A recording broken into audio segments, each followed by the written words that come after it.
मोहब्बत वाली ईद। सुल्तानपुर गांव में राम और रहीम दोनों मित्र भाई रहते थे। दोनों की बहुत गहरी दोस्ती थी, एक दूसरे के पड़ोसी थे। दोनों के परिवार में भी काफी भाईचारा था। राम की एक बेटी थी जिसका नाम नीलम था और रहीम का एक बेटा सलीम और बेटी सलमा थी। दोनों दिन भर ईंटों के भट्टों पे मजदूरी करते थे। भले ही मजदूरी करते थे, लेकिन इस बात की तसल्ली रखते थे कि शाम को घर जाकर चैन और सुकून की नींद सोएंगे। अरे भाई रहीम, चल जल्दी घर, छुट्टी तो कब की हो चुकी है, तू अभी तक काम में लगा हुआ है। आज घर नहीं जाना क्या? हाँ भाई हाँ, घर तो जाना है, लेकिन आज मुझे थोड़ा टाइम लग जाएगा। मैं थोड़ा ओवर टाइम कर रहा हूँ। जो दिहाड़ी लगाता हूँ वो तो घर खर्च में ही चली जाती है, लेकिन इस बार ईद पर मुझे बहुत बड़ी खैरात करनी है।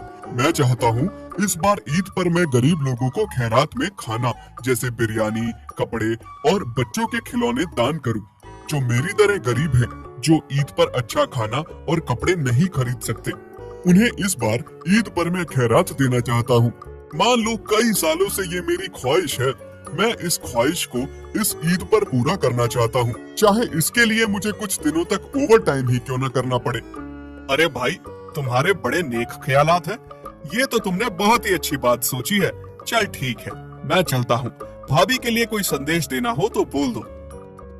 हाँ भाई राम, बेगम से कह देना कि आज खाने में खिचड़ी बनाए। रहीम चाहता था कि वो इस बार ईद पर अपने जैसे गरीबों के लिए खैरात करे, जिसके लिए वो सालों से ओवर टाइम करके पैसे कमा रहा था। सुनिए जी, आज नीलम के ससुराल वाले आए थे और बोल रहे थे परसों शादी का बहुत अच्छा मुहूर्त है।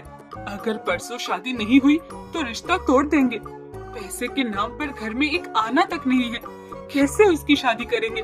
मुझे तो बहुत चिंता हो रही है कि इतना अच्छा रिश्ता टूट ना जाए। कुछ समझ नहीं आ रहा है, कैसे करूं अपनी बेटी की शादी? कहां से लाऊं मैं इतनी जल्दी इतना सारा पैसा उसकी शादी के लिए? मेरी बेटी का घर बसने से पहले ही उजड़ जाएगा। मैंने तो कभी सोचा ही नहीं था। कोई बात नहीं बाबा, आप रोइए मत, सब ठीक हो जाएगा।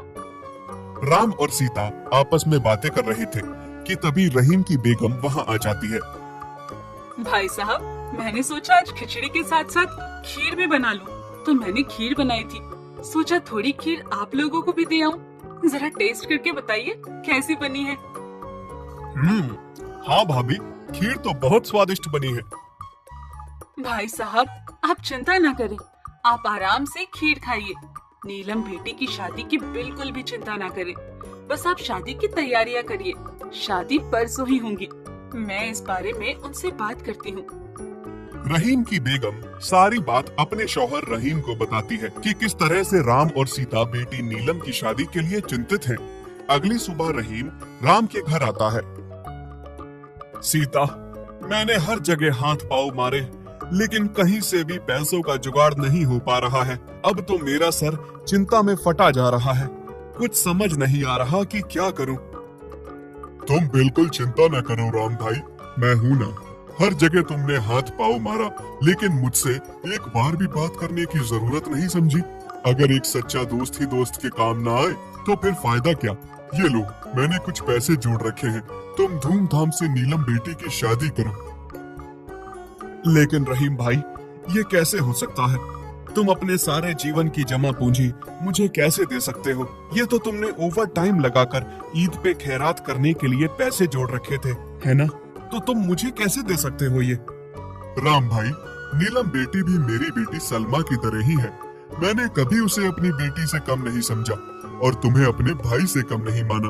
और रही गरीबों को खैरात देने की बात, तो कोई बात नहीं, तुम भी मेरी तरह गरीब हो और मैं किसी गरीब को मदद कर रहा हूँ। इस गरीब की बेटी की शादी करने में मदद कर रहा हूँ। ये मेरे लिए खैरात से बढ़कर है। समझो, जो मैंने खैरात करने का सोचा था वो तो पूरा हो गया।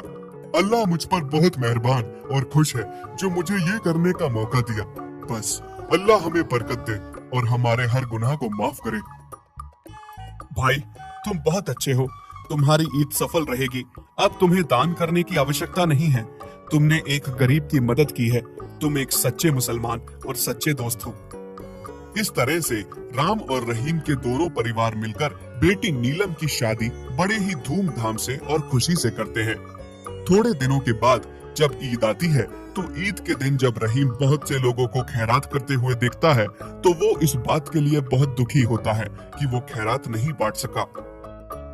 आपने कितने सालों से सपने सजा के रखे थे कि इस साल आप पैसे जोड़कर खैरात दोगे, लेकिन इस बार भी आप खैरात ना दे सके।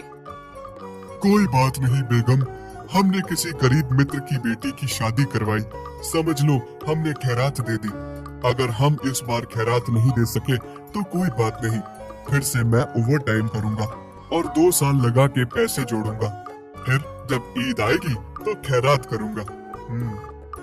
राम रहीम और उसकी बेगम की सारी बातें सुनता है और वो बहुत दुखी होता है। सीता, आज मैं रहीम भाई को ईद की मुबारक देने उसके घर गया था, लेकिन उसे मुबारक न दे सका। मैंने उन दोनों की बातें सुनी तो मुझे बहुत दुख हुआ। सीता, उन्होंने हमारी बेटी की शादी के लिए अपनी सारे जीवन की जमा पूंजी खर्च कर दी, जो उन्होंने इतने सालों से ओवर टाइम करके जोड़ी थी, और सोचा था कि इस साल ईद पर गरीब लोगों को खैरात बांटेंगे।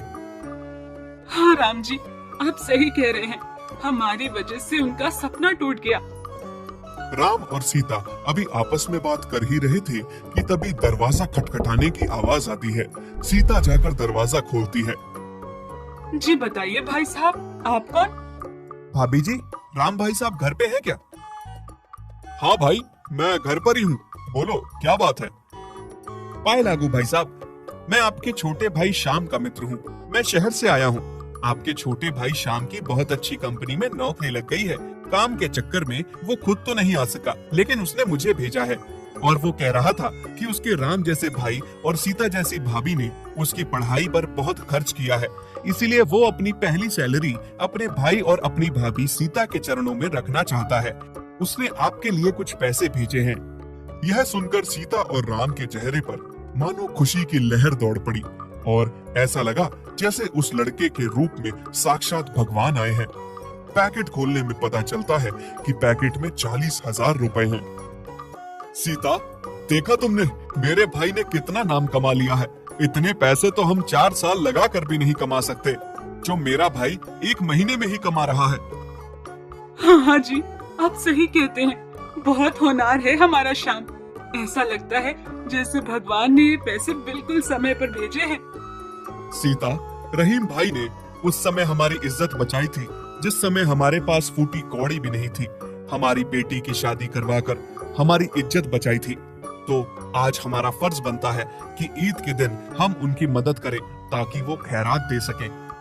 राम और सीता रहीम के घर जाते हैं और उसे पैसों से भरा पैकेट दे देते हैं। भाई, ये क्या कर रहे हो तुम? मैंने पैसे लौटाने के लिए नहीं कहा था। रहीम भाई, तुमने हमारे लिए जो किया उसका कर्ज तो हम कभी भी नहीं चुका सकते, लेकिन अब हमारी बारी है। हम दोनों मित्र भाई हैं। कल तुम मेरे काम आए थे, तुमने मेरी इज्जत बचाई थी। आज मैं तुम्हारे काम आऊंगा, तुम्हारे सपनों को पूरा करने में तुम्हारी मदद करूंगा जो तुमने सालों से देखे हैं। ये लो पैसे और हर वो चीज लेकर आओ जो तुम खैरात में देना चाहते हो। और आज तो ईद भी है, हम दोनों भाई मिलकर खैरात बांटेंगे। रहीम और उसकी बेगम बहुत खुश हो जाते हैं।